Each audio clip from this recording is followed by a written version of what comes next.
Canal del Congreso, el canal de la Unión, presenta.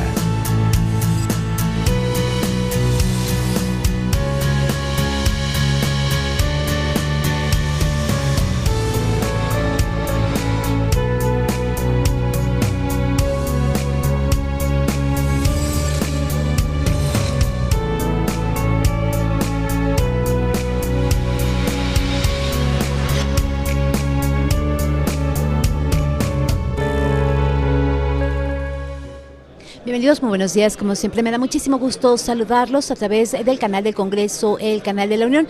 Le damos la más cordial bienvenida en esta mañana, donde se estará llevando a cabo el desahogo de esta reunión de trabajo de los integrantes de la tercera comisión de la Comisión Permanente con el subsecretario de Hacienda y Crédito Público, el doctor Fernando Aportela Rodríguez. Le comento en relación a esta comparecencia, a esta reunión de trabajo, se acordó precisamente en la última reunión de trabajo de esta tercera comisión el poder citar al doctor Aportela para desahogar diversos puntos, para desahogar diversas inquietudes que existen en el ánimo parlamentario, prácticamente tanto de diputados como de senadores del Partido Acción Nacional.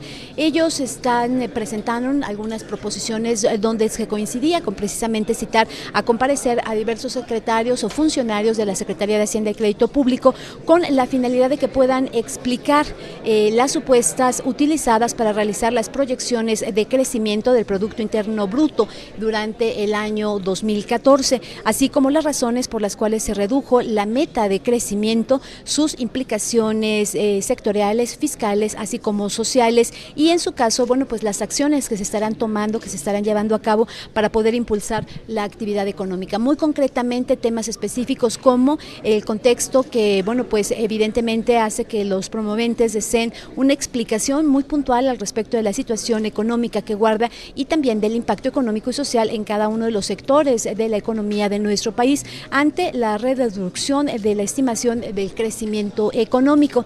Así también que es la comisión dictaminadora, bueno, pues realizó el estudio y el análisis de los planteamientos que estaban contenidos precisamente en cada una de estas proposiciones que ya le mencionaba, fueron prácticamente una inquietud del Partido Acción Nacional con estos puntos de acuerdo y que, bueno, pues con el fin de poder darle valor y poder desahogar los mismos, deben de integrar el presente dictamen, que es el sustento o es el motivo de esta reunión de trabajo. Le comento una exposición inicial por parte del subsecretario hasta por 20 minutos. Posteriormente se abrirán 3 rondas de preguntas donde todos los grupos parlamentarios estarán tomando parte, estarán tomando consecuencia de poder desahogar estos temas que hoy están preocupando, hasta por 5 minutos con respuestas inmediatas por parte del subsecretario y posteriormente un derecho a réplica hasta de 3 minutos por cada uno de los legisladores que hayan hecho algún cuestionamiento. El formato establece 2 rondas de preguntas, incluso hasta 3 de que lo consideren así necesario, y bueno, de esta manera y después de que escuchemos el mensaje de bienvenida por parte del presidente de la tercera comisión,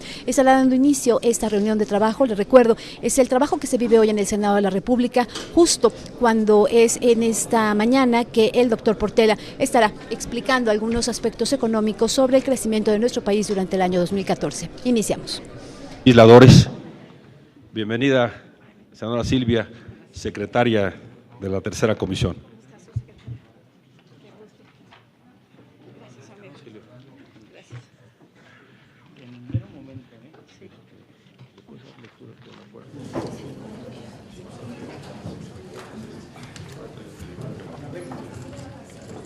Vamos a dar inicio a esta reunión de la tercera comisión de la Comisión Permanente, en donde en primer término le damos la bienvenida al doctor Fernando Aportela, subsecretario de Hacienda y Crédito Público, quien nos hace el favor de estar en esta comisión en el Senado de la República para celebrar esta reunión de trabajo que se acordó en el seno de la misma. Sea usted bienvenido, doctor Fernando Aportela. Vamos a desahogar el orden del día que todos ustedes tienen en sus lugares y iniciaríamos, si me lo permiten, expresando la satisfacción por la presencia del doctor Aportela, quien está hoy con nosotros en función a un acuerdo que se generó en esta comisión el pasado 17 de junio, donde se acordó tener esta reunión con usted, doctora Portela, por unanimidad, con el propósito de reflexionar sobre asuntos relativos a la economía del país. El antecedente a esta reunión tiene que ver con diversos puntos de acuerdo que se presentaron en el Pleno de la Comisión Permanente por parte de la fracción parlamentaria del Partido de la Revolución Democrática, del Partido Acción Nacional, del Partido Movimiento Ciudadano, en donde se planteaba la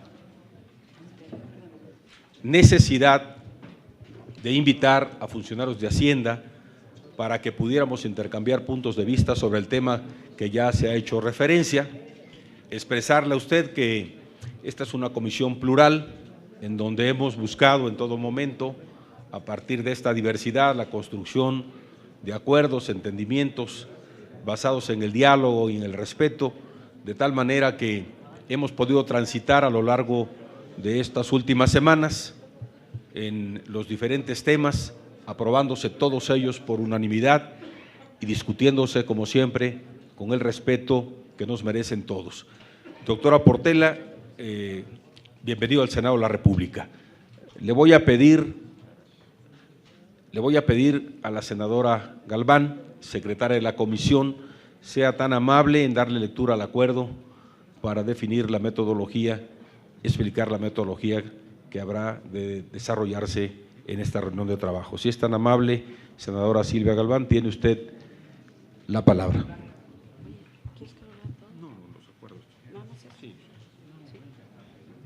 Con gusto, senador presidente. Bienvenido, doctor Fernando Portela, a este Senado de la República. Acuerdo de la tercera comisión de trabajo de la Comisión Permanente correspondiente al segundo receso del segundo año del ejercicio constitucional de la 62 legislatura del Honorable Congreso de la Unión para establecer el formato de la reunión de trabajo con el subsecretario de Hacienda y Crédito Público, el doctor Fernando Portela Rodríguez. Acuerdo. Primero, la reunión de trabajo con el subsecretario de Hacienda y Crédito Público, doctor Fernando Portela Rodríguez, se realizará el lunes 23 de junio del 2014 a las 11 horas, con los integrantes de la tercera Comisión de Hacienda y Crédito Público, Agricultura y Fomento, Comunicaciones y Obras Públicas y los legisladores interesados. Segundo, dicha reunión de trabajo se desarrollará conforme al siguiente formato. Número 1.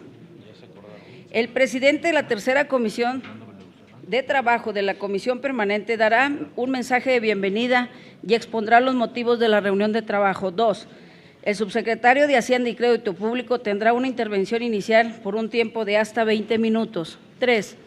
Acto seguido, un legislador de cada grupo parlamentario podrá exponer sus cuestionamientos hasta por 5 minutos, a los que dará respuesta inmediata y alternada al subsecretario de Hacienda y Crédito Público por un tiempo máximo de 5 minutos. 4. Las intervenciones de los legisladores en una primera ronda ocurrirán de acuerdo con el siguiente orden. A. Grupo parlamentario del Partido Nueva Alianza. B. Grupo parlamentario del Partido Movimiento Ciudadano. C. Grupo parlamentario del Partido del Trabajo. D. Grupo parlamentario del Partido Verde Ecologista de México. E. Grupo parlamentario del Partido de la Revolución Democrática. F. Grupo parlamentario del Partido de Acción Nacional. G. Grupo parlamentario del Partido Revolucionario Institucional. 5. En el mismo orden establecido en el numeral anterior, los legisladores podrán, si así lo estiman conveniente, disponer de hasta 3 minutos para ejercer su derecho de réplica, inmediatamente después de la respuesta en cada caso que emita el subsecretario de Hacienda y Crédito Público. 6. Habrá una segunda y tercera ronda de intervenciones que tendrán el mismo formato dispuesto en los numerales 3, 4 y 5 anteriores. 7. El subsecretario de Hacienda y Crédito Público tendrá una intervención final de 5 minutos. 8. El presidente de la tercera Comisión de Trabajo y la Comisión Permanente tendrá una intervención final para dar por terminada la reunión de trabajo. Tercero, las preguntas de los grupos parlamentarios deberán formularse en términos claros y precisos, a efecto de que el subsecretario de Hacienda y Crédito Público dé respuesta concreta a cada uno de los cuestionamientos. Asimismo, deberán versar en su contenido sobre el tema del crecimiento económico en el país. De la misma manera, las respuestas del subsecretario de Hacienda y Crédito Público a las preguntas formuladas deberán referirse precisamente a los planteamientos contenidos en las mismas. Cuarto y último, la reunión de trabajo, materia de este acuerdo, será pública y transmitida en el canal del Congreso. Sala de comisiones de la Comisión Permanente a los días 18 del mes de junio 2014. Es cuanto, senador presidente. Muchas gracias, senadora. En desahogo del siguiente punto del orden del día, tiene el uso de la palabra el doctor Aportela.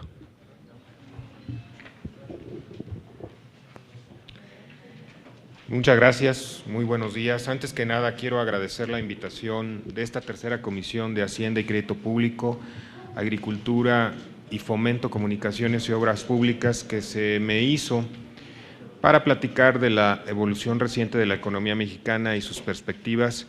En la Secretaría de Hacienda estamos convencidos de que el diálogo que se tiene tanto con senadores como diputados sobre los temas más importantes para México, como son el crecimiento económico y las perspectivas de ese crecimiento económico, son sin duda ejercicios favorables para la sociedad mexicana.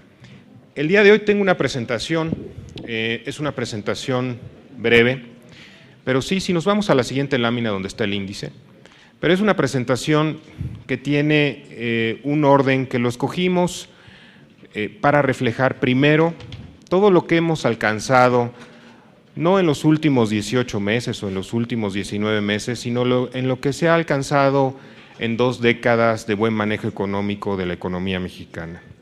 La segunda parte es la coyuntura, lo que tenemos o lo que estamos experimentando el día de hoy y el ciclo económico de corto plazo en el cual estamos inmersos. Y de ahí una reflexión final sobre lo que viene hacia adelante y sobre todo hablando del mediano y del largo plazo, que al final del día es lo más relevante para la conducción económica y también para la conducción de las finanzas públicas. Si nos vamos a la primera lámina, por favor.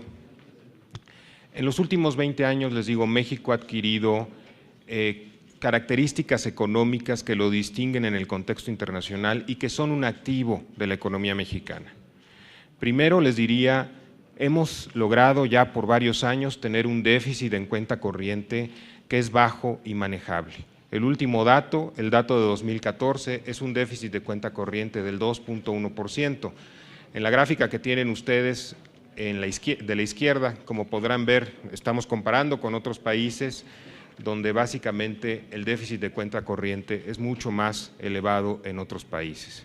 Las reservas internacionales, junto con la línea de crédito flexible, que es una línea que le otorga el Fondo Monetario Internacional a los países que han destacado en el manejo de sus finanzas públicas, nos lleva a que las reservas más la línea de crédito flexible está alrededor de los 235,000 millones de dólares. ¿Cómo se compara eso? Se compara como 1,5 veces la deuda de corto plazo en dólares del gobierno mexicano. ¿Qué quiere decir eso?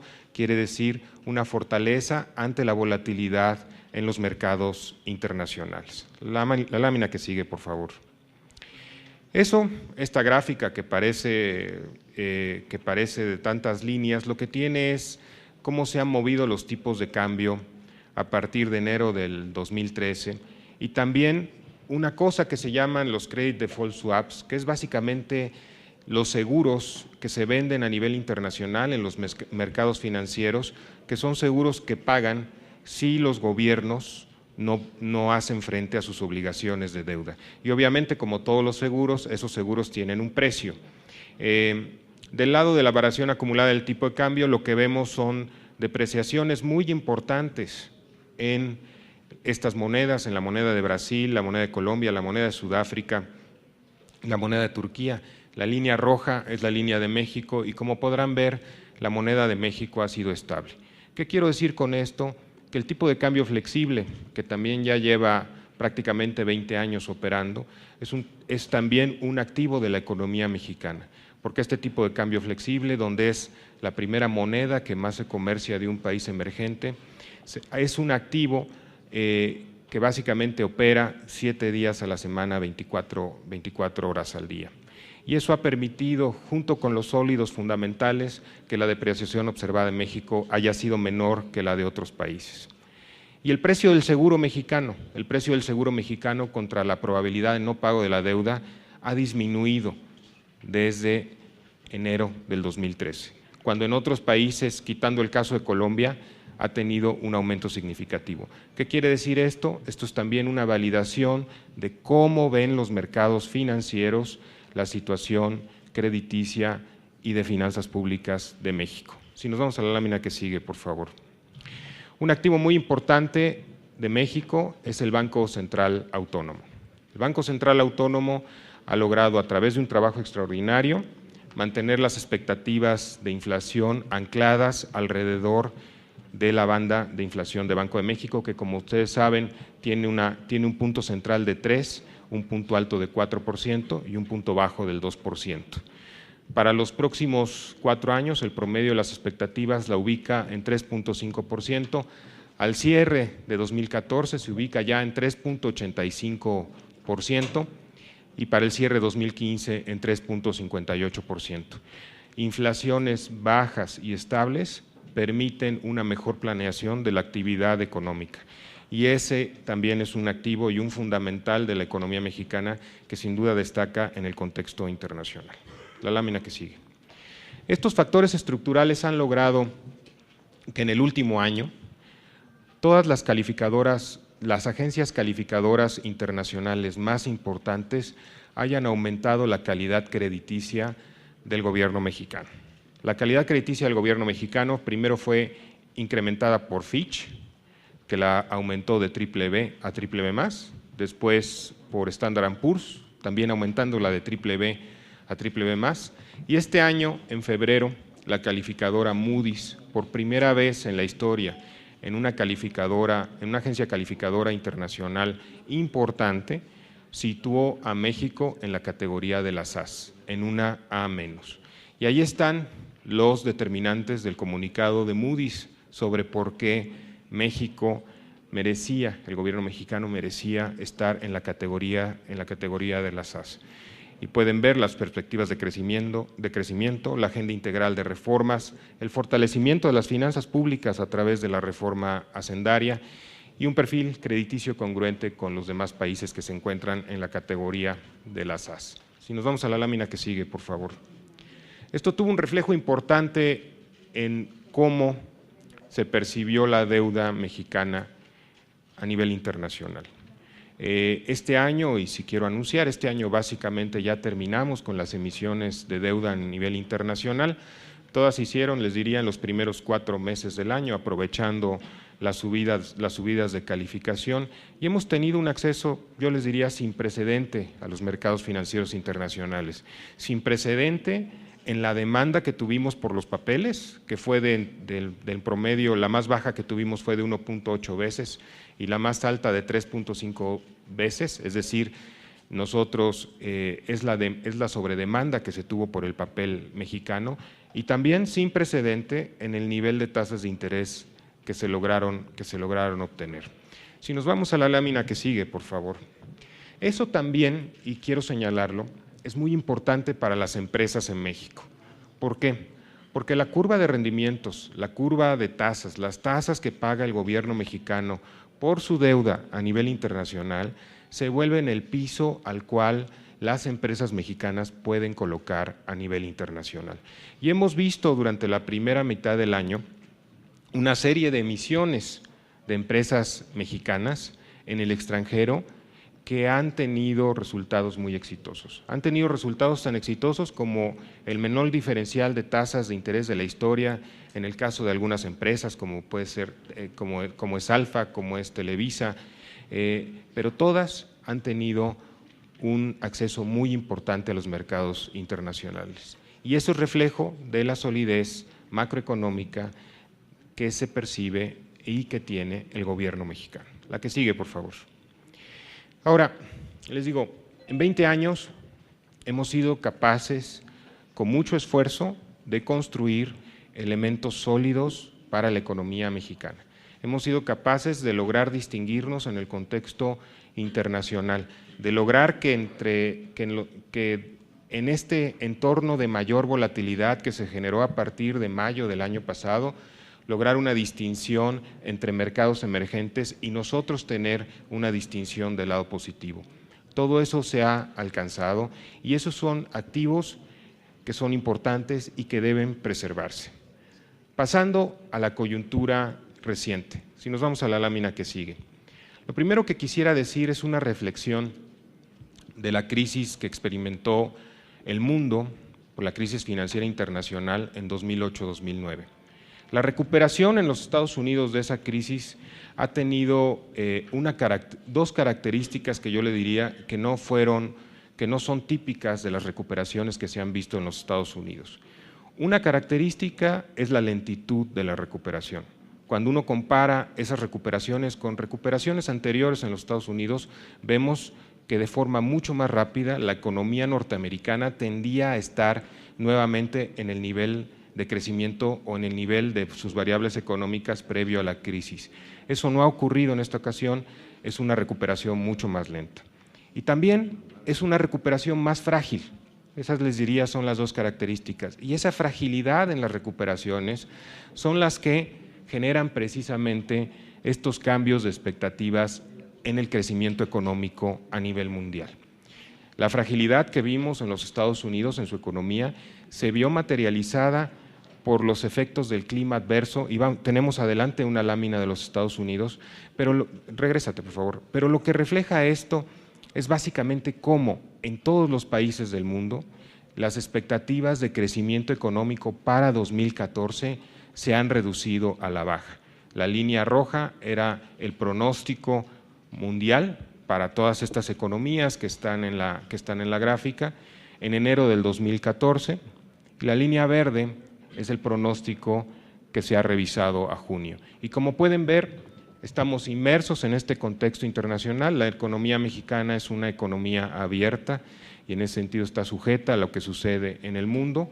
Y en el mundo, todos los crecimientos económicos para 2014, o les diría la gran mayoría de los crecimientos económicos para 2014, se han revisado a la baja. La que sigue, por favor. Estados Unidos tuvo un invierno muy duro durante el primer trimestre. Este invierno muy duro durante el primer trimestre tuvo un efecto significativo sobre la tasa de crecimiento de dicho trimestre. La primera revisión que se dio fue una revisión prácticamente de cero en el crecimiento del primer trimestre de los Estados Unidos. La segunda revisión fue todavía menos afortunada, con un menos 1%. La gran pregunta es si ese efecto era permanente o era transitorio. Y para eso era muy importante tener las observaciones del crecimiento del empleo de la nómina no agrícola, que es el indicador más importante de empleo de los Estados Unidos, tanto de abril como de mayo, y sobre todo las expectativas que tenía el sector privado de ese crecimiento. Y lo que observamos en abril y mayo fue una creación de empleos en la nómina no agrícola de 282,000 empleos en abril y de 217,000 empleos en mayo. Los dos datos fueron superiores a la expectativa de mercado por los analistas.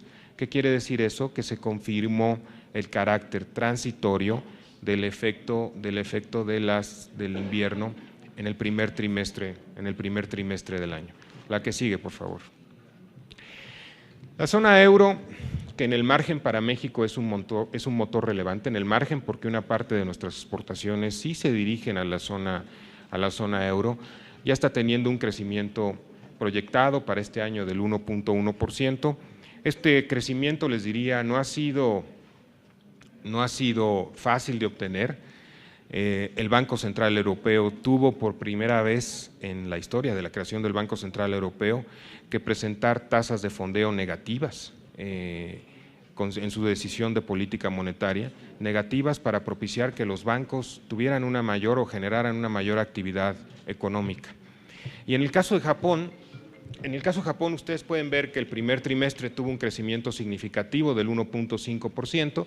Eso se debió mucho a que hubo un aumento generalizado del IVA en Japón y la gente, antes del aumento generalizado del IVA, adelantó compras y generó esa tasa de crecimiento. Está por verse si esas medidas que está tomando el gobierno japonés van a ser permanentes para generar un crecimiento más robusto en la economía del Japón. La lámina que sigue, por favor. ¿Cómo se refleja esto en México? En México lo que estamos viendo ya es una recuperación y sí reiteramos, estamos en un ciclo de recuperación de la economía mexicana. Las exportaciones no petroleras, que son importantes, como pueden ver, han tenido un crecimiento significativo. Lo que tenemos en la gráfica de la izquierda es la tendencia tanto de manufacturas como automotrices, y lo que se ve en las dos es un repunte significativo. Las tasas de crecimiento en las manufacturas están en 7.1% y en la automotriz están en 11.7% para el dato de abril. Las exportaciones no petroleras por destino, yo ahí lo que les diría, Estados Unidos se ve bien y Europa, que es la línea amarilla, es la que se viene recuperando en el margen. Las exportaciones hacia Latinoamérica todavía no muestran un crecimiento más significativo. Ahora, otro factor importante, si nos vamos a la lámina que sigue, es el tema de la producción industrial. La primera reflexión sobre la producción industrial es que lleva 4 meses con tasas de crecimiento mensual positivas. Si vemos la línea de tendencia de la producción industrial, lo que podemos ver es que es la línea verde, la podemos ver en términos crecientes. Estos 4 crecimientos mensuales consecutivos se observan por primera vez desde agosto del año pasado. Ahora, creo que más importante es cómo se ven algunos de sus componentes. Por ejemplo, la producción manufacturera, como pueden ver con la línea de tendencia, se está solidificando. Y si nos vamos a la parte de construcción y pasamos a la lámina que sigue, por favor. La construcción, como ustedes saben, ha tenido una evolución, ha pasado por una reestructura, el sector de la construcción, una reestructura que tuvo que ver con un sector que tenía problemas desde 2010 y que los problemas se fueron acentuando a través del tiempo, y por primera vez en términos de la producción industrial vemos ya una tasa de crecimiento positiva en la construcción. Como pueden ver ahí, es del 0.3% para el dato de abril. Ya habíamos visto 5 datos consecutivos de crecimiento mensual en la construcción, y en abril es la primera vez que se ve cómo cruza del lado positivo la tasa de construcción, la tasa de crecimiento de la construcción en la producción industrial. Manufacturas está creciendo un 4.4%, electricidad, gas y agua 3.7% y minería 0.1%. La parte de minería no petrolera va creciendo de manera significativa, la parte de minería petrolera desafortunadamente no ha tenido el crecimiento esperado durante este año. Si nos vamos a la lámina que sigue.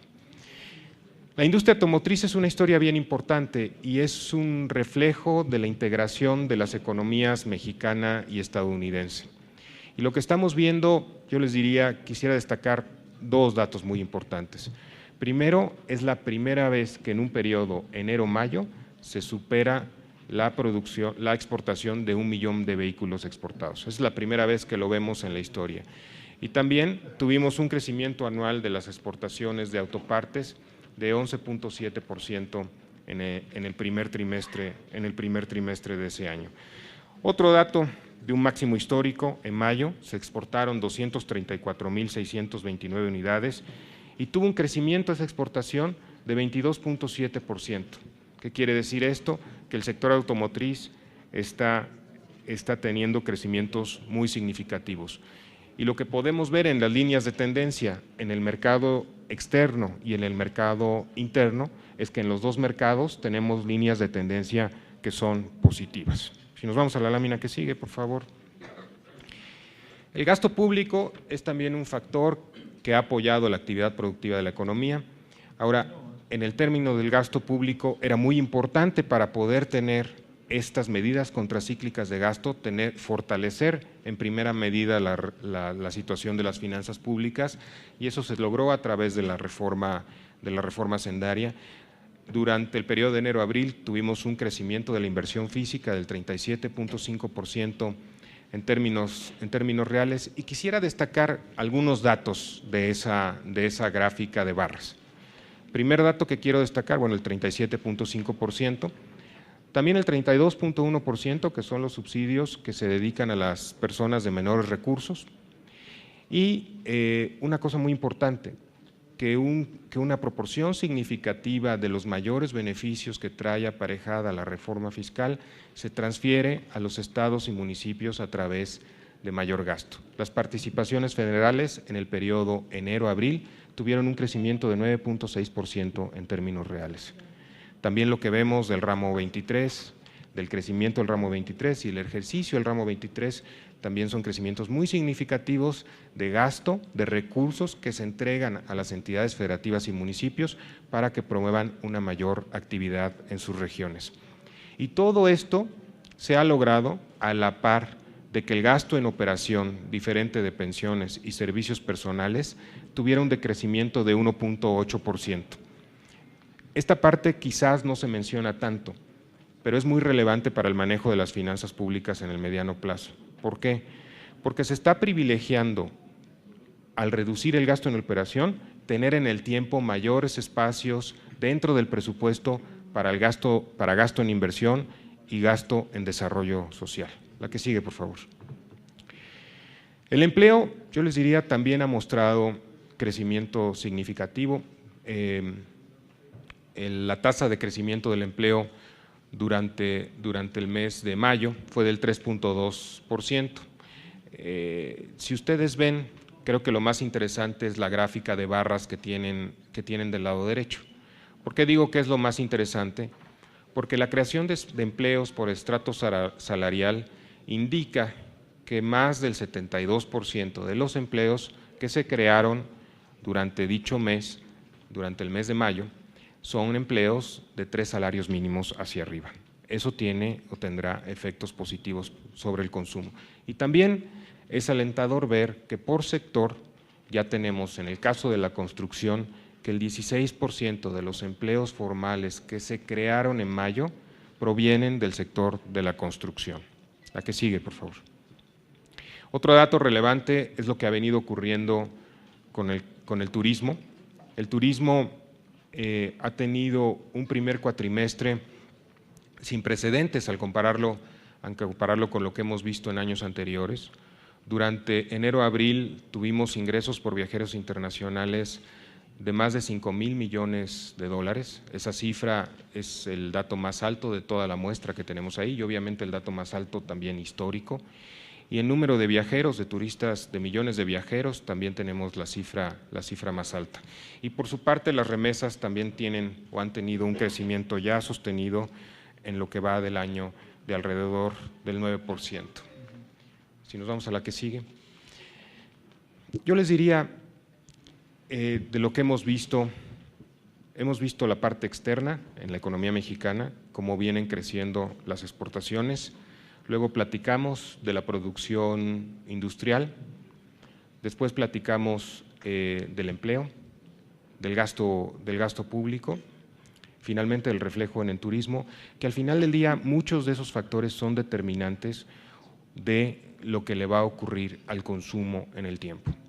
¿Y qué es lo que estamos viendo? Primero, ya tuvimos 4 meses consecutivos donde la confianza del consumidor ha observado un crecimiento mensual positivo y los indicadores de venta del ANTAD, yo les diría, tanto los datos de abril, sobre todo los datos de mayo, que ya no tienen el efecto de la Semana Santa, pero incluso abril, cuando uno quita el efecto de Semana Santa en las cifras de abril, lo que uno ve son crecimientos positivos. Y el dato de mayo de ANTAD ya es un crecimiento real del 3.9%, y también el dato de Walmart es un crecimiento nominal del 6.9%, y en las ventas totales de Walmart también tuvieron un crecimiento anual del 3.3%. Es decir, el consumo tiene, por sus características, por cómo se hace la base del consumo, tiene un rezago, es decir, tarda un poco más en reflejarse, pero lo que estamos viendo ya en los datos de mayo es una mejora en el consumo. Todos estos datos lo que reflejan es que estamos insertos en un ciclo de mayor crecimiento económico. Estos datos en el margen señalan mayor actividad tanto en las exportaciones como en la producción industrial, como el empleo, como en los efectos del gasto público y finalmente en el consumo. Sin embargo, todo esto que estamos viendo, si nos vamos a las láminas que siguen, todo esto que estamos viendo, la que sigue, lo que nos lleva, dado el efecto que vimos en el primer trimestre del año, donde tuvimos el efecto de los Estados Unidos que nos propició un menor crecimiento, donde vimos un efecto en el consumo, que también fue transitorio, derivado de los mayores impuestos al carbono y de los impuestos a los alimentos con alto contenido calórico, y también de la menor producción de petróleos mexicanos, que tuvo una reducción del 1.3%, lo que implican para el año, a pesar del mayor entorno de crecimiento y de que estamos insertos en este mayor entorno de crecimiento, es que vamos a tener nuestro pronóstico en la Secretaría de Hacienda, es un pronóstico de crecimiento para todo el año del 2.7%. Y ese pronóstico no es muy distinto de lo que ha ocurrido en los últimos 30 años. Es superior, pero no es muy distinto. En los últimos 30 años el promedio es del 2.4%. ¿Qué quiere decir eso? Que básicamente el crecimiento sigue sin ser suficiente. Si nos vamos a la lámina que sigue. Aquí está quizás el único o uno de los pocos indicadores económicos que no ha tenido un crecimiento sostenido en los últimos 30 años, que es la productividad.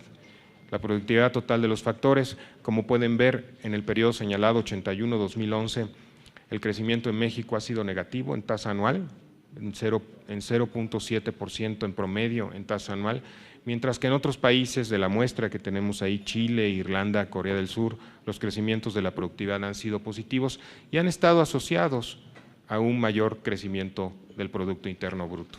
Si nos vamos a la lámina que sigue. Y creo que esta lámina, la gráfica, es importante. La gráfica lo que hace es dividir la productividad total de los factores para los bienes comerciables y los bienes no comerciables. ¿Y por qué hacemos bienes comerciables y bienes no comerciables? Bienes comerciables obviamente son los bienes que se pueden exportar.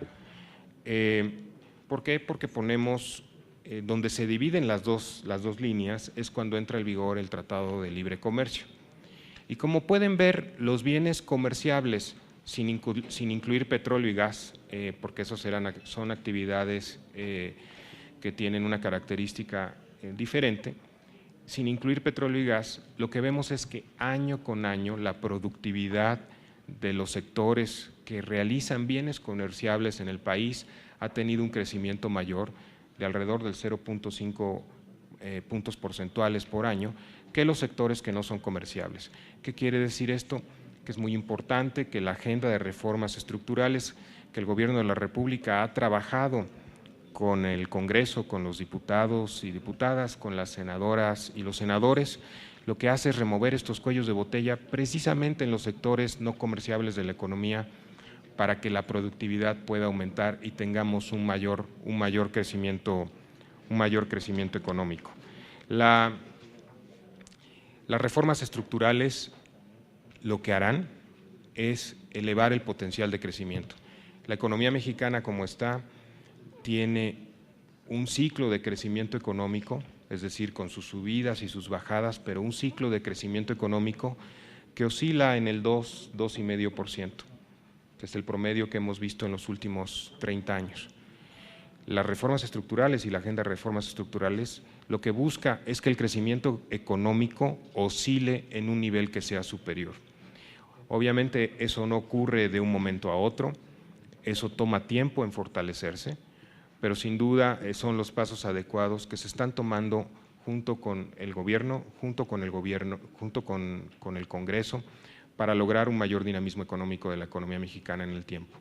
Repito, estamos insertos en un ciclo de mayor crecimiento económico que es consistente con una expectativa de crecimiento para todo el año del 2.7% y que sin lugar a dudas es un crecimiento que todavía puede mejorarse y que deberá mejorarse con la entrada en vigor de las reformas estructurales. Eso sería cuanto, presidente, y estoy a la orden.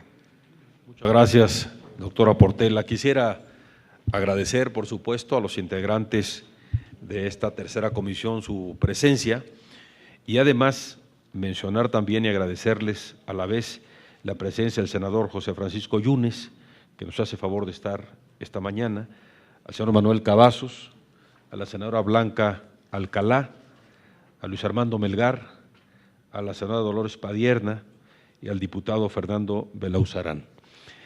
Vamos a iniciar la ronda de preguntas y respuestas de acuerdo a la metodología ya aprobada. En este sentido tiene el uso de la palabra el senador Melgar.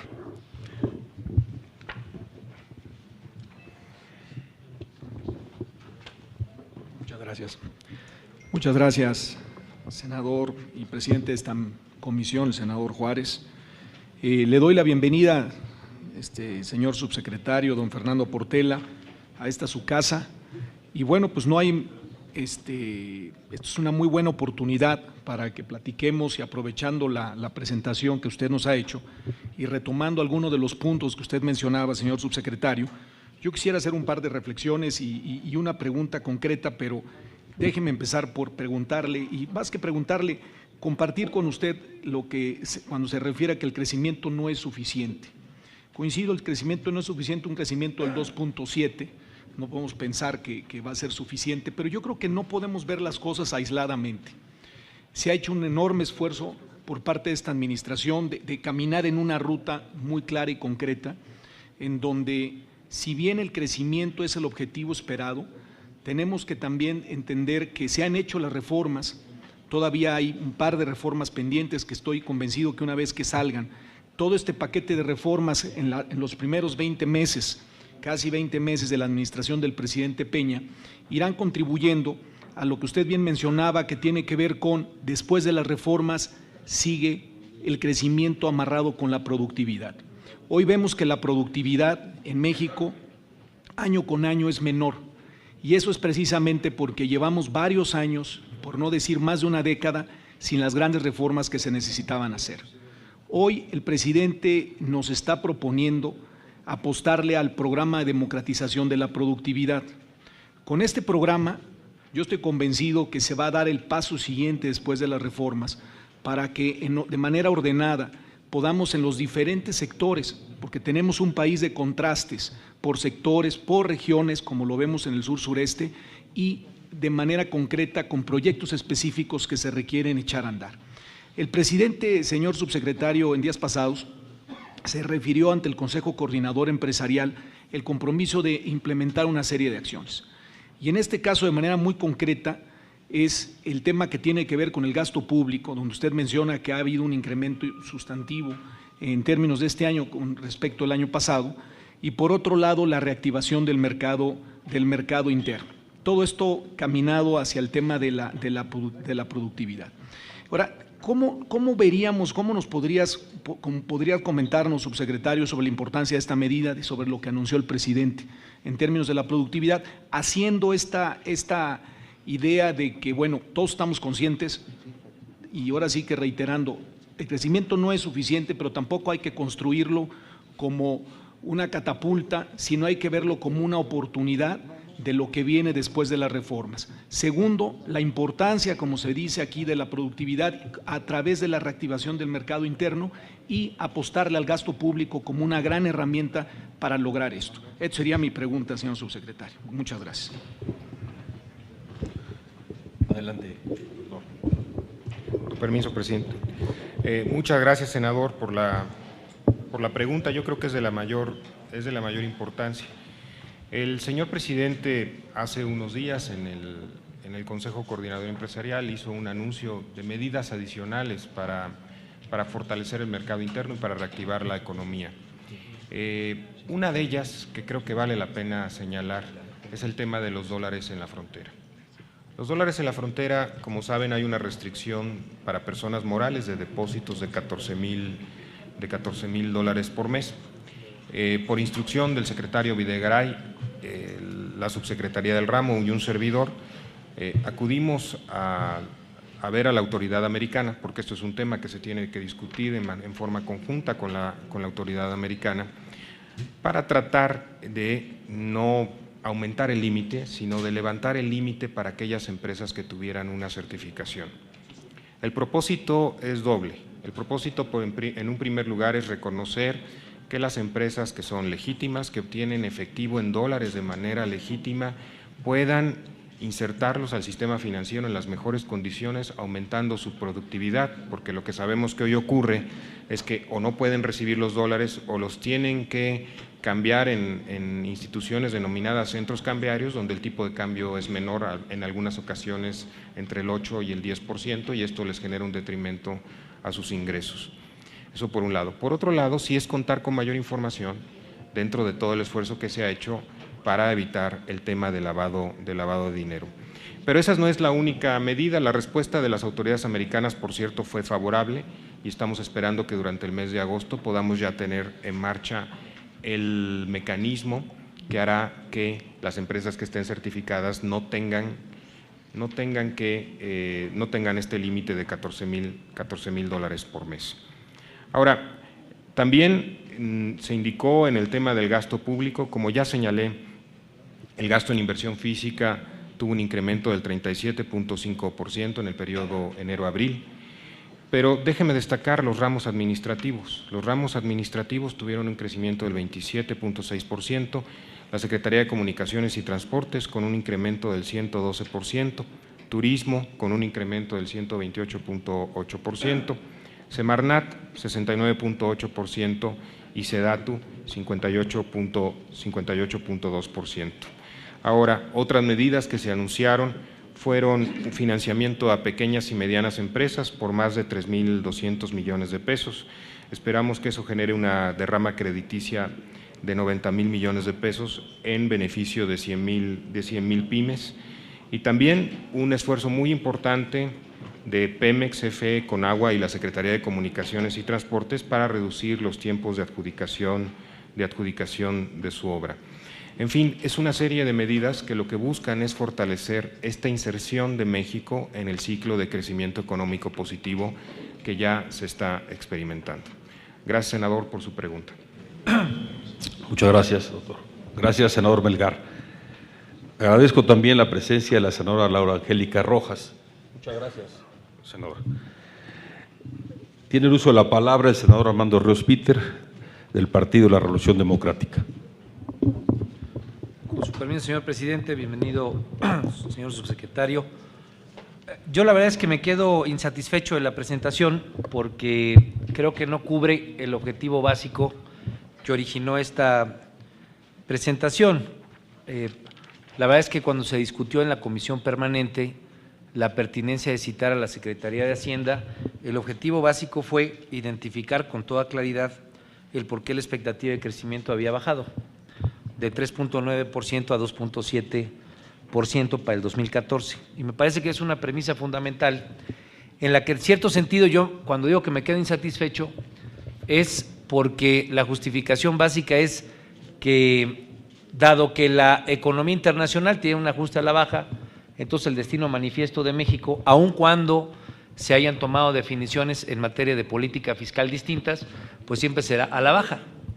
Llevamos 20 años en los que la economía crece un promedio de 2%, de tal manera que pareciera ser que no ocurrió nada en este país en términos, reitero, de política fiscal, y pareciera ser, por lo menos que lo que defiende la Secretaría de Hacienda, es que se haga lo que se haga, pues siempre vamos a estar atados al destino manifiesto de cómo le vaya a la economía internacional. Y entendiendo que somos un país pues que forma parte de una economía global, pues sí quisiera mucho mayor claridad en cómo está funcionando cada uno de los mercados que cita la la presentación que nos hace el subsecretario. Por ejemplo, el tema del sector de la construcción, por lo menos echaba un ojo ahorita las cifras que nos da el INEGI. La industria de la construcción se redujo en 2.6% en el mes de abril frente a la que presentó el 2013. Entonces, habría que ver cuáles son las cifras que estamos discrepando. Pero no quisiera, digamos, enfatizar en lo que podamos discrepar en porcentajes, porque a final de cuentas se puede convertir esto en una reunión que no ilustre, especialmente a los ciudadanos, cuáles son las respuestas importantes que es lo que hay que dar. A mí me parece que en gran medida este es el primer corte de caja respecto a la reforma fiscal, la reforma hacendaria. Es el primer corte de caja. Después de 6 meses de que se echó en operación, hay cifras que nos presenta, y bueno, está en su carácter de gobierno, la presentación, en las cuales pareciera ser que todo va en un funcionamiento positivo. Yo esperaría que hubiera un análisis muy concreto, por ejemplo, el sector automotriz, qué impacto tuvo en el sector manufacturero, la parte impositiva, y entonces sí poder ver que la política fiscal sí tiene eventualmente una funcionalidad al final del día en el cual la parte de los impuestos no está afectando el crecimiento. Yo esperaría eso, y mira que yo apoyé esa reforma hacendaria. Entonces, yo esperaría que hubiera con mucha claridad cómo está reflejándose el tema de la reforma fiscal en cada uno de los sectores, porque si solamente nos quedamos en la parte de las tendencias al alza, pues nos vamos a quedar en una presentación más de las muchas que vemos entre el Ejecutivo y el Legislativo. Entonces yo primero cuestionaría no solamente la claridad en algunas de las cifras, ya puse el ejemplo de la parte del sector de la construcción, sino un desglose mucho más claro respecto a esto, qué significa en términos de una tendencia en cada uno de estos sectores. Si no, pues no se entiende una respuesta clara de por qué el ajuste a la baja. Y entonces tampoco se entiende el por qué la política fiscal puede o no ser un elemento de política pública para garantizar un eventual crecimiento. Si no, la respuesta va a ser a final de día el buen propósito que hay en la última lámina, donde en el panel ese que nos presentaban, donde hay todas las reformas van a incrementar la productividad. Bueno, pues es un buen propósito que hemos escuchado de parte del gobierno. Yo esperaría, por ejemplo, en la parte de algo que tiene que ver puntualmente con la productividad, subsecretario. 6 de cada 10 empleos hoy están en el sector informal. Bueno, en el corte de caja, ¿qué tanto esta reforma fiscal nos ha permitido realmente incrementar la productividad al incorporar a más sectores o a más actores al sector de la formalidad? Porque si no, repito, se queda solamente en el buen diseño o en el buen deseo a futuro. Pero cosas preocupantes, se mantiene una tasa de desocupación fuerte.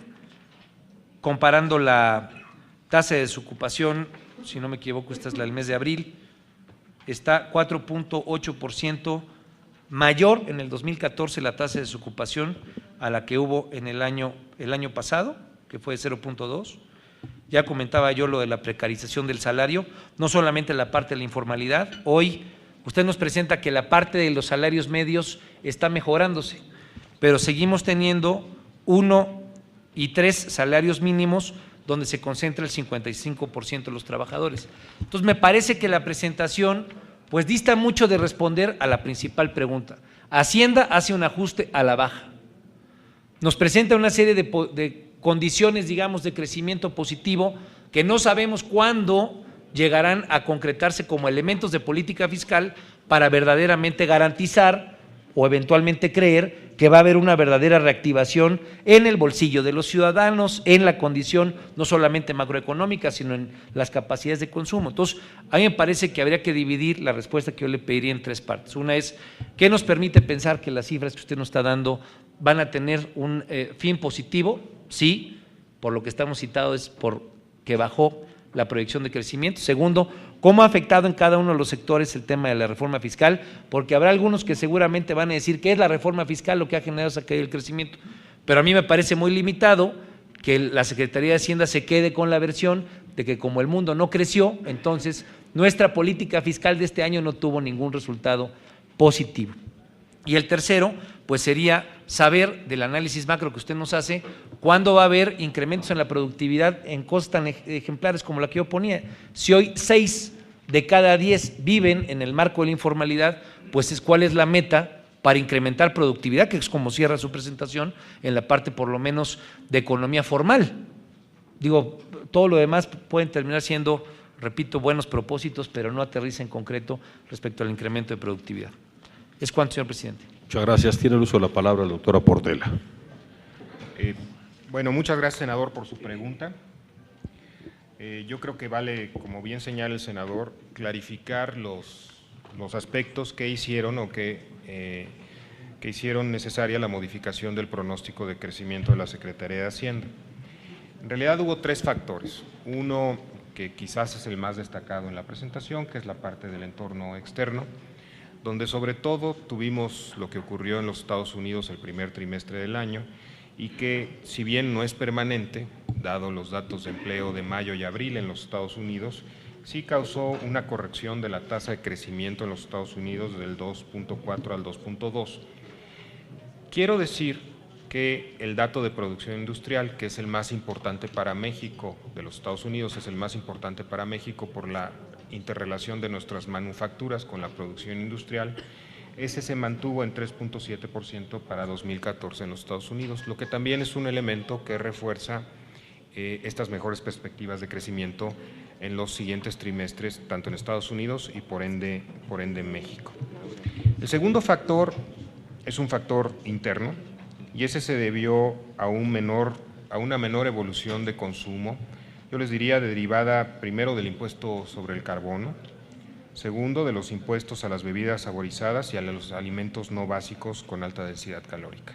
Ese efecto, que es un efecto derivado de la entrada en vigor de estos gravámenes, sí propició una menor evolución de consumo en esos productos, que por cierto era la intención de la introducción de esos gravámenes, porque esos gravámenes lo que tratan es modificar las trayectorias de consumo, pero también tuvo un efecto sobre el menor crecimiento que observamos en el primer trimestre del año. Como era esperado, ese efecto también fue transitorio y hoy vemos una recuperación en esos consumos. Y tercero, que yo les diría es el único evento de los tres que ocurrieron durante el primer trimestre, que no está totalmente definido cuánto va a tomar o cuánto va a durar ese evento, es básicamente lo que ocurrió en la minería petrolera. La minería no petrolera, por ejemplo, creció en el trimestre 5.4%, la no petrolera. La petrolera tuvo un decrecimiento del 1.3%, y esto se debió a que Pemex reportó una plataforma de 2.492.000 barriles durante el periodo, enero-marzo, cuando estaban estimados 2.520.000 barriles diarios. Eso es una reducción más o menos del 1.3-1.4% en la producción de barriles. Esos son los tres elementos que indican por qué la tasa de crecimiento del primer trimestre en México desestacionalizada fue del 0.28%. Lo que sostiene el crecimiento o el pronóstico completo del 2.7% hacia adelante es la evolución que vimos o que hemos visto de los datos en el margen, de mejores condiciones en la producción industrial, de mejores condiciones en el empleo, que el empleo ha seguido creciendo en tasas de alrededor del 3%, de estas mejores perspectivas de la parte de la industria de la construcción. Déjeme pasar, senador, si me permite, dado el tema de la construcción, a dar algunos datos sobre eso. Básicamente tenemos ya por séptimo mes consecutivo tenemos crecimiento del empleo en el sector de la construcción y la tasa de crecimiento de mayo del empleo de construcción fue de 6.5%. Esa es la tasa más alta de los últimos 19 meses. También nosotros llevamos un registro único de vivienda que se denomina RUP, Registro Único de Vivienda, donde tenemos un crecimiento acumulado enero-mayo del 7.9%, con 120.932 viviendas a 130.468 viviendas en el periodo señalado. En mayo de este año se registraron, por ejemplo, poco más de 36,000 viviendas, que fueron 80% más de las registradas en el mismo mes del año anterior. También en términos de la vivienda se ha diseñado por parte de la Banca de Desarrollo un programa de líneas de crédito sindicadas. Como es conocido, el sector de la construcción está formado por una muy buena cantidad de empresas y la gran mayoría de las empresas tienen finanzas sanas, tienen balances financieros positivos. Y lo que, por instrucción del señor presidente, la Banca de Desarrollo se ha encargado de que a ninguna de esas empresas le haga falta financiamiento. Para que no le haga falta financiamiento, tenemos una línea de crédito sindicada de 18,000 millones de pesos entre Nacional Financiera y Sociedad Hipotecaria Federal para apoyar a cualquier empresa del sector vivienda que necesite financiamiento. También hay un programa de garantías para emisiones y ya tuvimos hace aproximadamente 3 semanas la primera emisión pública de regreso en el mercado de una empresa constructora de vivienda. Creemos que la vivienda, y como señalaba en la presentación, la vivienda deberá tomar, después de esta reconformación del sector, deberá tomar un papel más activo hacia adelante, y por primera vez en mayo tuvimos el primer dato positivo. De la parte, yo le diría, de la parte de la política fiscal contracíclica, quiero reiterar aquí, aprovechando la pregunta del senador, que la política fiscal contracíclica solo puede hacerse cuando se han solidificado los elementos estructurales de las finanzas públicas. Es decir, cuando tenemos unas finanzas públicas más robustas, es lo que nos permite tener estos déficits transitorios y decrecientes en el tiempo que nos llevan a tener esta herramienta de mejor política contracíclica que favorezca el crecimiento económico. Yo le diría, senador, lo que estamos buscando en el Gobierno de la República es que todos nuestros programas convivan bien con la formalidad y no convivan también con la informalidad. Y un ejemplo claro es el régimen de incorporación fiscal. En el régimen de incorporación fiscal tenemos un crecimiento en el número de los repecos que se pasaron al régimen de incorporación fiscal de 3.8 millones a más o menos 4.2 millones de contribuyentes. Eso significa un incremento de 400,000 contribuyentes que sabemos que hoy están en un esquema donde se promueve la formalidad, y adicionalmente a partir de julio se empezarán a tener los beneficios que se derivan de la incorporación al régimen de incorporación fiscal. Eso se dará en el tiempo, señor senador, y la idea y el propósito es que estos elementos de productividad se vayan dando en tiempo y forma conforme se dé la implementación de las reformas. Muchas gracias, senador. Sí, bueno, yo solamente cito cifras que son oficiales, no me las inventé yo. Este es de el INEGI, el Instituto Nacional de Estadística y Geografía, señala, hago una lectura tal cual, la industria de la construcción se redujo en 2.6% en el mes en cuestión, estoy hablando del mes de abril, frente a la del 2013, derivado de los menores obras relacionadas con la educación, con la construcción de obras de ingeniería civil y trabajos especializados para la construcción. Adicionalmente, disminuyó la demanda de materiales de construcción, tales como estructuras metálicas, cables de conducción eléctrica, tubos y postes de hierro y acero. Entonces, no es mi intención hacer un debate sobre si sus cifras son las buenas o no. Estas son las del INEGI, que yo saqué de la página del INEGI. Pero yo lo que quisiera, subsecretario, es que esta presentación, y es algo que yo le quiero pedir al presidente, este es un debate que arranca hoy, es un debate que va a tener 6 meses hasta el 8 de septiembre próximo. Es el debate sobre qué tan capaz es México de tener una política fiscal que verdaderamente pueda tener efectos contracíclicos, efectos, digamos, de independencia o de soberanía económica, si se quisiera poner en un marco mucho más amplio, a la simple dependencia que tenemos del sector internacional. Y ahí me parece que hay pues pendientes importantes en la presentación. La diversificación de mercados sigue siendo una cuestión importante. Si tenemos una atadura tal al sector norteamericano, pues la verdad es que difícilmente vamos a poder ver que si uno de nuestros principales áreas de oportunidad son el sector automotriz o el sector de las manufacturas, pues si no tenemos diversificación siempre vamos a tener un componente lineal. Le va bien a Estados Unidos, nos va bien; le va mal a Estados Unidos, nos va mal. Segundo, en la parte de política fiscal, yo creo que es insuficiente decir que las medidas es una vez que están totalmente consolidadas. La verdad es que el presupuesto público lleva operando 6 meses y creo que sería pertinente, 6 meses, digamos, si de septiembre a la fecha me da, son 5 meses y medio. Pero la verdad es que sería interesante revisar qué tanto se queda todavía en la tubería, porque ese porcentaje que usted nos demuestra ahí, pues la verdad es que quienes somos de los estados, que la mayoría de los senadores somos de allá, pues sabemos que el porcentaje de aterrizaje que tiene Hacienda no es compaginable con el porcentaje de aterrizaje que se implementa a nivel estatal. Mucho del dinero seguramente está contablemente en las tesorerías de los estados, pero hoy no es parte de la implementación pues, del gasto público en carreteras. Seguramente está esperando a que se firmen convenios, etcétera. Y el dinero termina aterrizando a final de cuentas en el 9º, en el 10º mes. Entonces, a mí me parece que ahí debería de haber una mucho mayor claridad, porque si no, entonces vamos a estar hablando de peras y manzanas, donde la Secretaría de Hacienda nos va a estar diciendo que el dinero va avanzando correctamente y a final de cuentas lo que importa es pues, que se ponga el poste, que se mete el cemento y que se genere el empleo. Entonces, son consideraciones que me parece que quedan a una solicitud que yo le quiero hacer al presidente. Esta presentación, reitero, creo que es una presentación que va a ser parte de un amplio debate.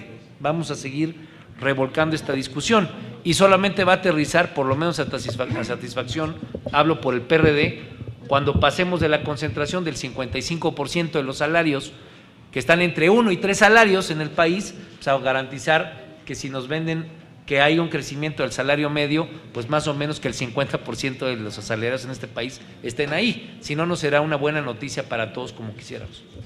Es cuanto, señor presidente. Muchas gracias, senador Armando Ríos Peter.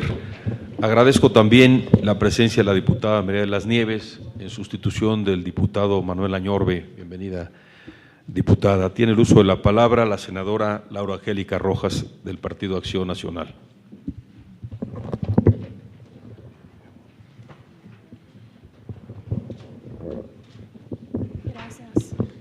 Gracias, presidente. Muy buenos días a todos los compañeros y compañeras legisladores. Bienvenido, doctora Portela, a esta reunión de la tercera comisión.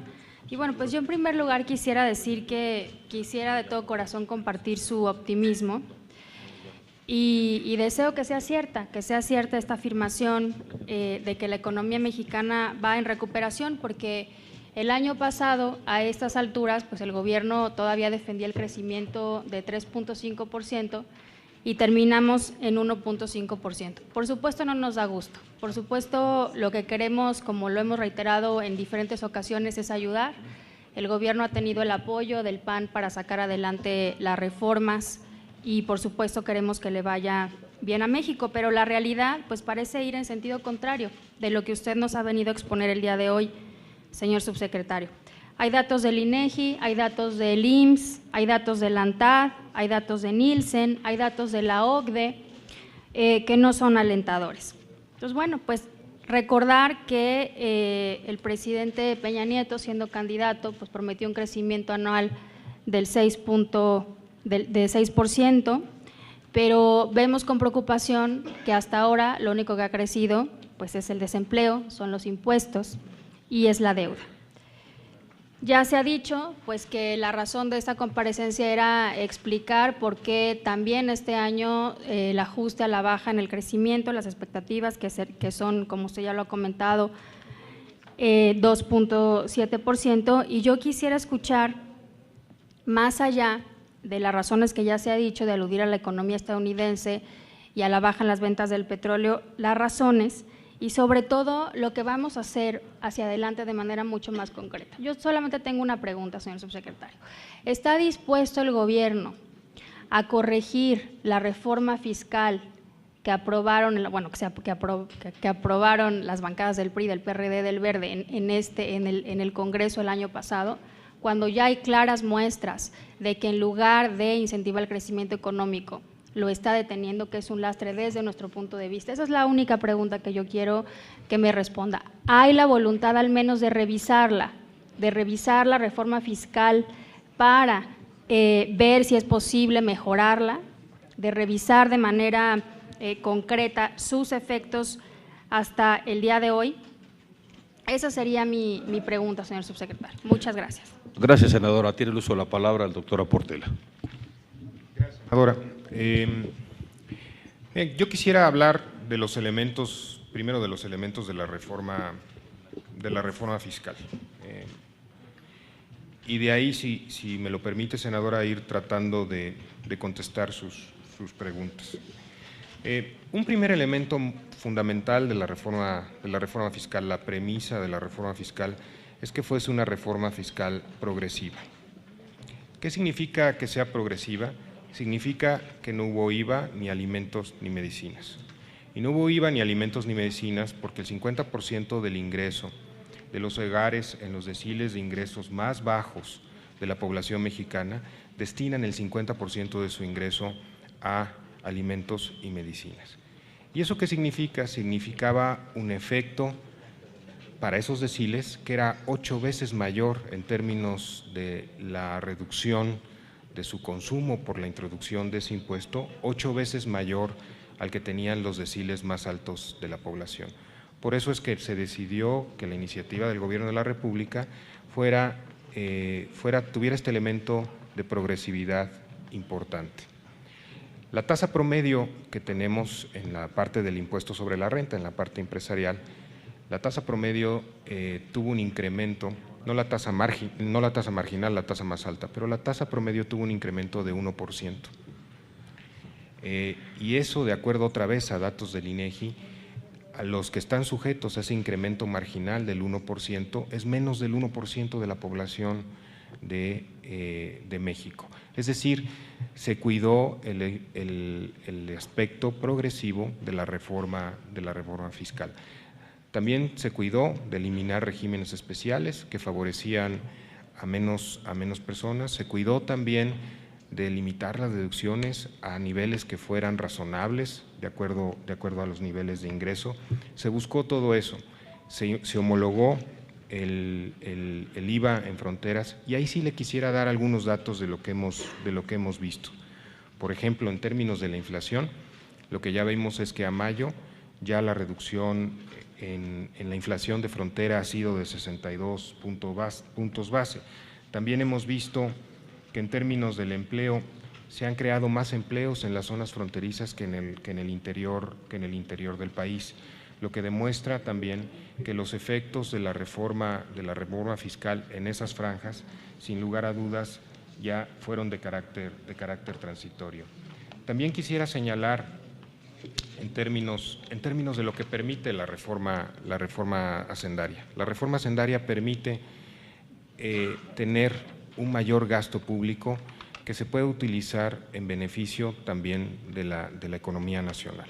Este mayor gasto público, que por cierto está determinado en los criterios generales de política económica, la trayectoria de los déficits en el tiempo, que van del 1.5 durante este año, 1% en 2015, 0.5% en 2016 y luego 0% en 2017, llegando a balance, lo que permiten es tener herramientas de carácter contracíclico que favorezcan el impulso económico.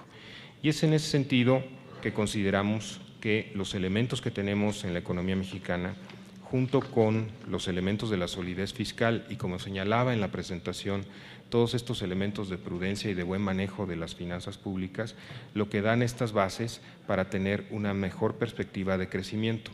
Sin lugar a dudas, el apoyo que ha recibido el Gobierno de la República de todo el Congreso y de todas las fuerzas políticas del Congreso ha sido fundamental para avanzar en esta agenda de reformas que permite una mayor perspectiva de crecimiento hacia adelante, senadora. Y es en ese sentido que creemos que lo que se ha venido alcanzando, sin duda, falta fortalecer el trabajo que se viene dando en la implementación por parte de todos nosotros, pero estamos trabajando de manera intensa para lograr que la implementación se dé en tiempo y forma, senadora. Me permite nada más una… Adelante, senadora. Muchas gracias por sus respuestas, señor subsecretario.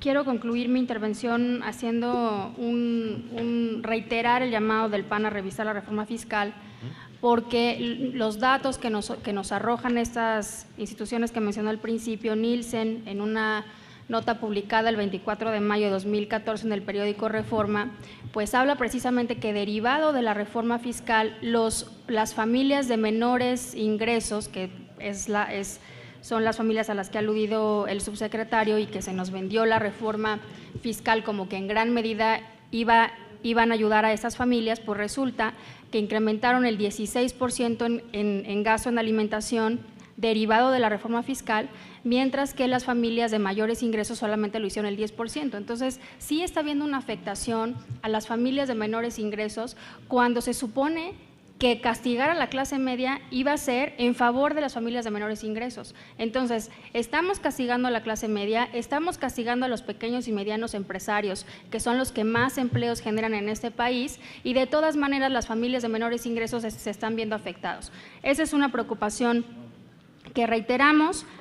También el IMSS reporta en esta semana que más de 8,000 patrones dejaron de registrarse, pues porque el costo de darse de alta aunado a los nuevos impuestos es prácticamente ya pues un lujo que no se pueden dar.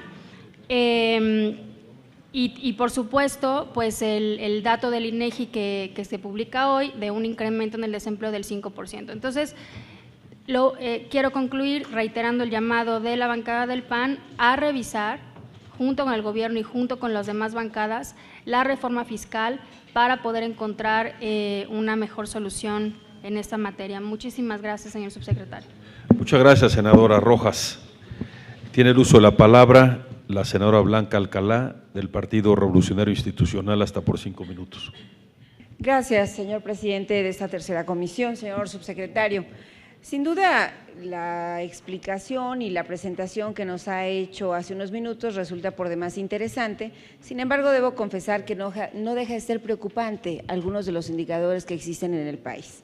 Yo quisiera profundizar en algunos de ellos y sobre todo saber qué es lo que estaría pensando la Secretaría de Hacienda hacia adelante.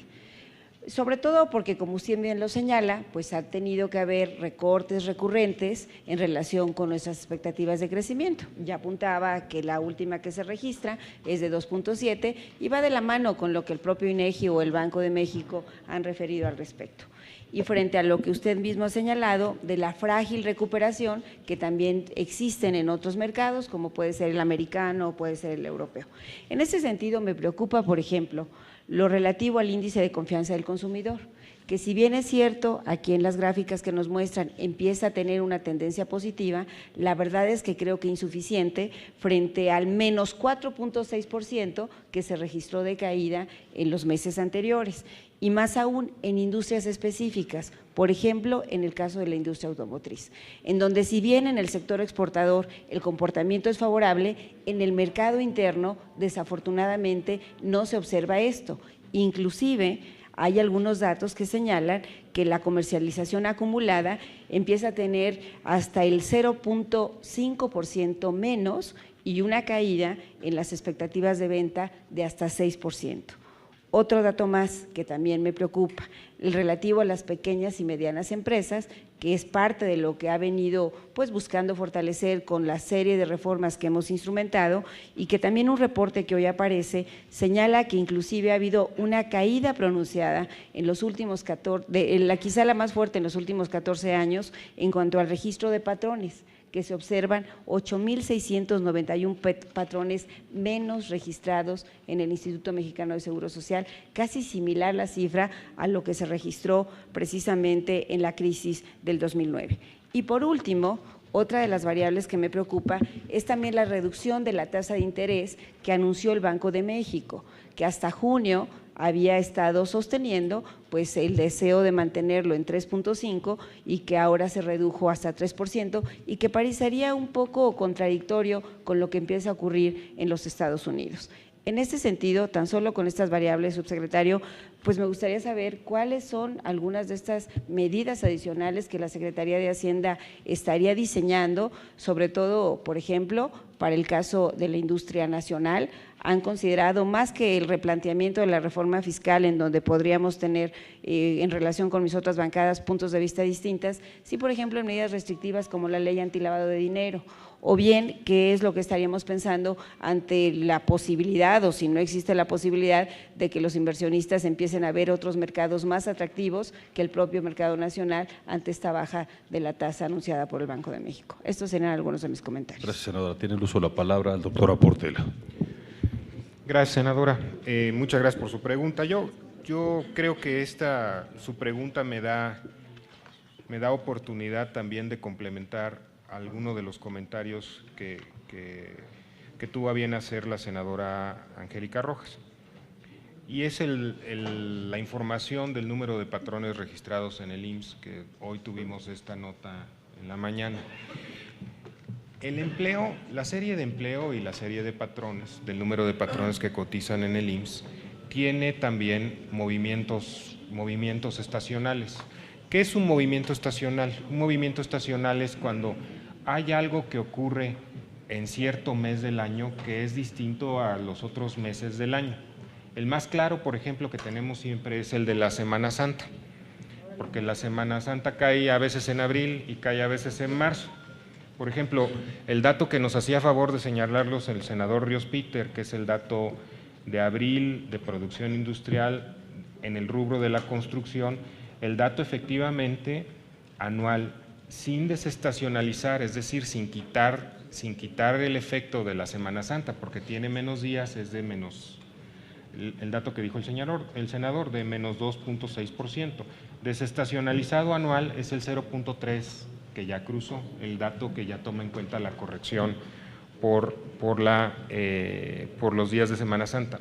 En las series de empleo, cada enero hay una corrección a la baja del dato del empleo, y eso, si ustedes toman una serie larga, van a ver que cada enero, el empleo en enero, de hecho desde diciembre, el empleo en diciembre y enero comparado con lo que ocurre en los demás meses del año, con la cifra de noviembre, tiene una disminución. Lo mismo sucede con los patrones. Los patrones, por ejemplo, fueron, déjenme darles el número porque me lo acaban de pasar, fueron 847,127 en noviembre, y en diciembre fueron 844,000, en enero 841,000, pero ya en mayo otra vez estamos en un dato de 843,000, es decir, se está recuperando la tendencia estacional. Ya ha venido ocurriendo, y retomando la pregunta de la senadora Alcalá, ha venido ocurriendo estas series de informaciones o de evaluaciones económicas que sin lugar a dudas no toman en cuenta toda la información, o no toman en cuenta todos los efectos de estos de Semana Santa, o toman en cuenta la estacionalidad. Lo hemos visto ya en varias ocasiones, desafortunadamente los hemos visto con algunos análisis que se han venido produciendo, y esos sin duda son elementos que no abonan a la confianza del consumidor.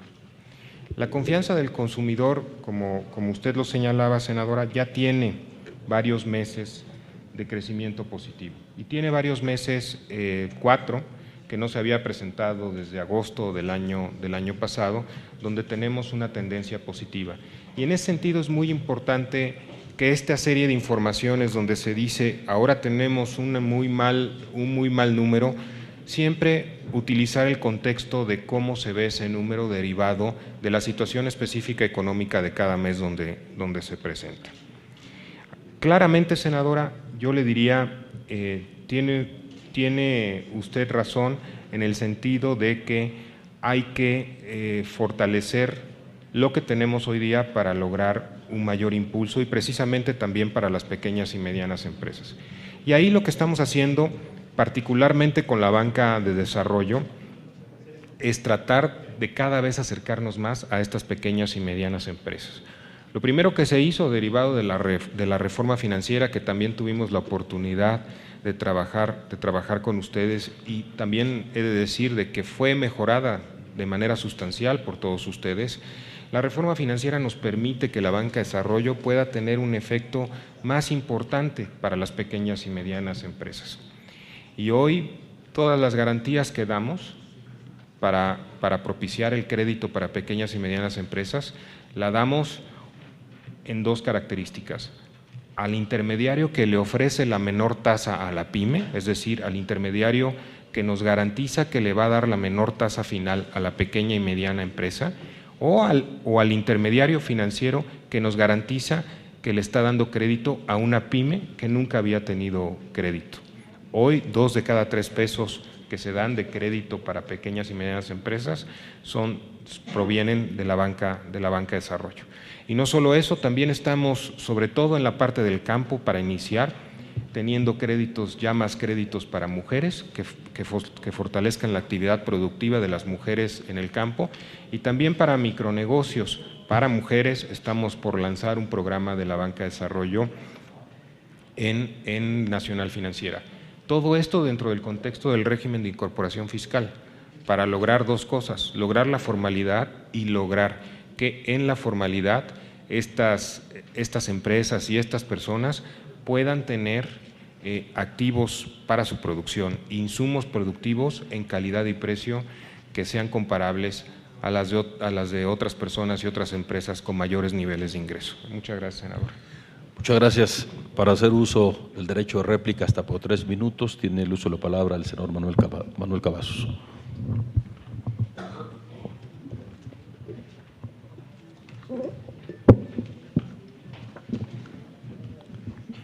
Muchas gracias. Señor subsecretario, gracias por su presentación que nos ha hecho ver lo externo y lo interno,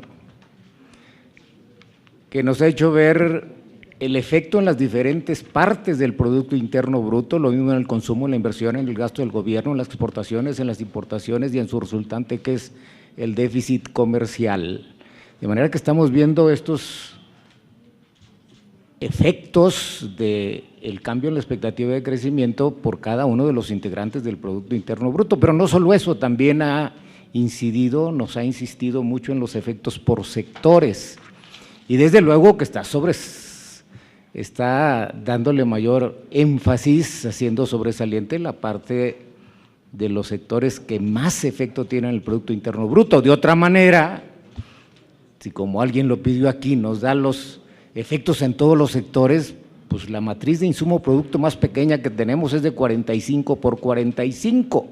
Entonces, ver los efectos en 45 sectores, y como es una matriz, es 45 por 45, o sea, ver los efectos en 1725 cuadritos de la matriz, pues eso nos tomaría mucho más que 20 minutos. Sin embargo, pues como dijo un sabio, si yo tiro una piedra al mar, eso afecta el mar, pero no impide que siga estudiando el mar, porque si mido el impacto de la piedra en el mar, pues a lo mejor pierdo de vista lo importante por ver lo accesorio.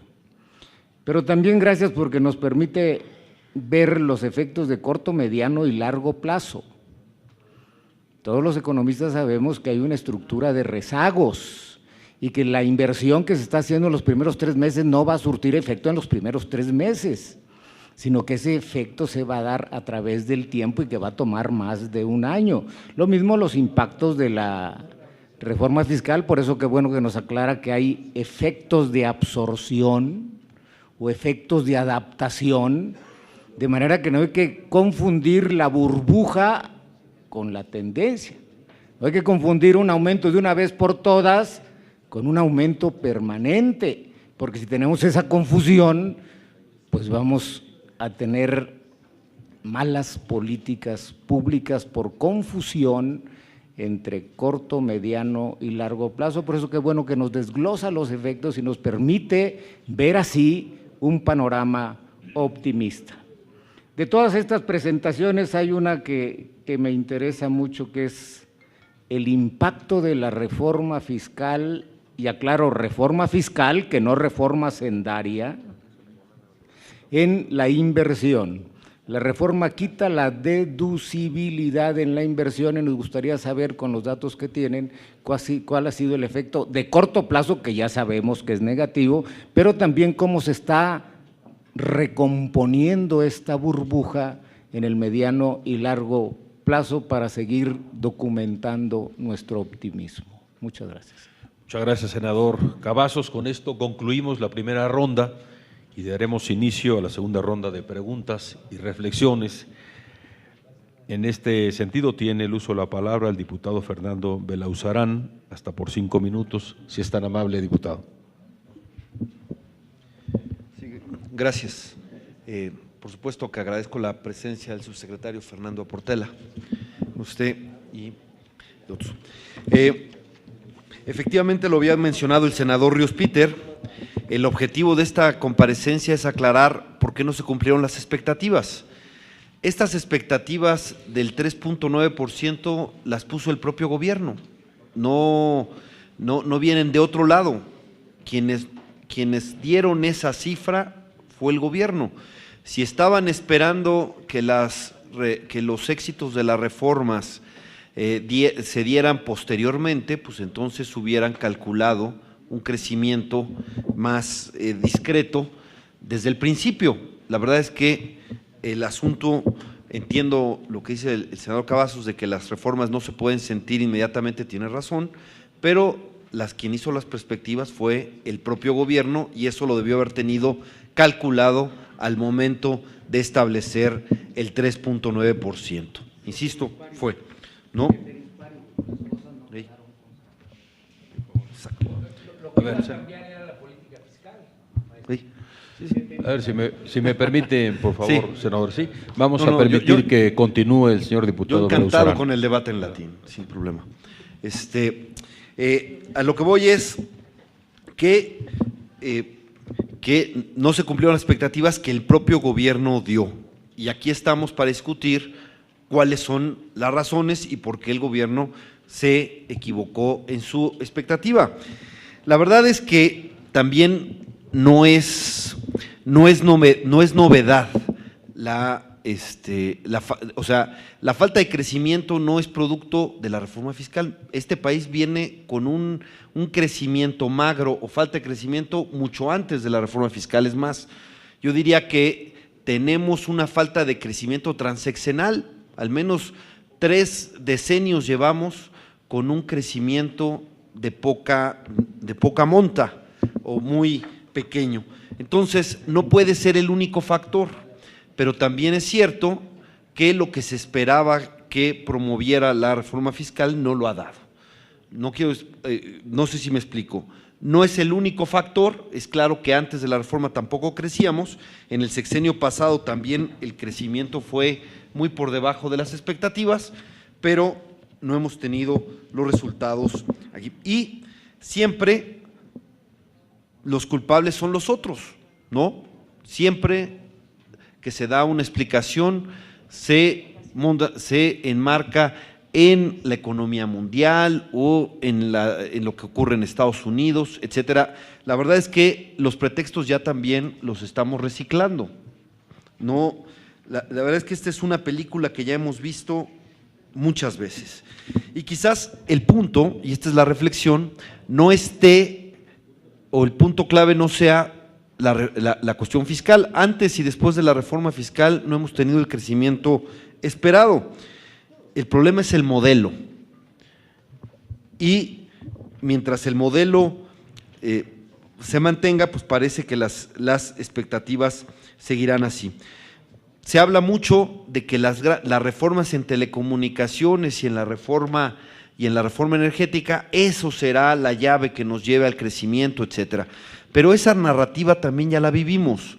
En el sexenio de Salinas nos dijeron que las grandes reformas privatizadoras iban a generar el gran crecimiento, nuestro paso al primer mundo, y la verdad es que todo eso fue una farsa.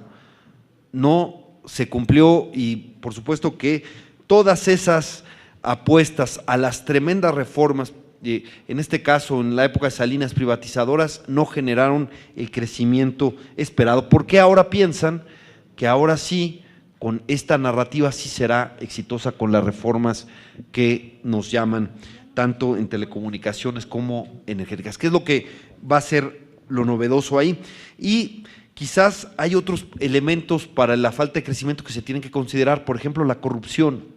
Si la corrupción no es un elemento fuerte para que nuestra economía no esté avanzando, y si esto lo estamos de alguna manera atendiendo.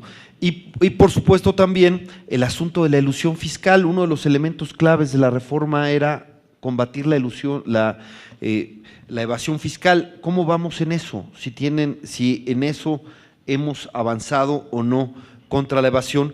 Y me parece que en la opinión de muchos sigue habiendo privilegios fiscales. Eso no se acabó con la reforma. Y, señor subsecretario, ¿cómo vería usted que se incentivara la creación de microempresas a través de franquicias con un monto no mayor a 70,000 pesos, pero anclados estos microcréditos en instancias como Sedesol o programas de economía? Si eso pudiera ayudar también, porque me parece que en nuestro país, que es uno de los países más desiguales del mundo, donde la riqueza está peor distribuida, me parece que lo que eran las microempresas o los pymes no lo están viendo muy sencillo, y hay que atender en gran medida sus reclamos que han hecho a partir de los nuevos requerimientos que han tenido. Esa es mi intervención.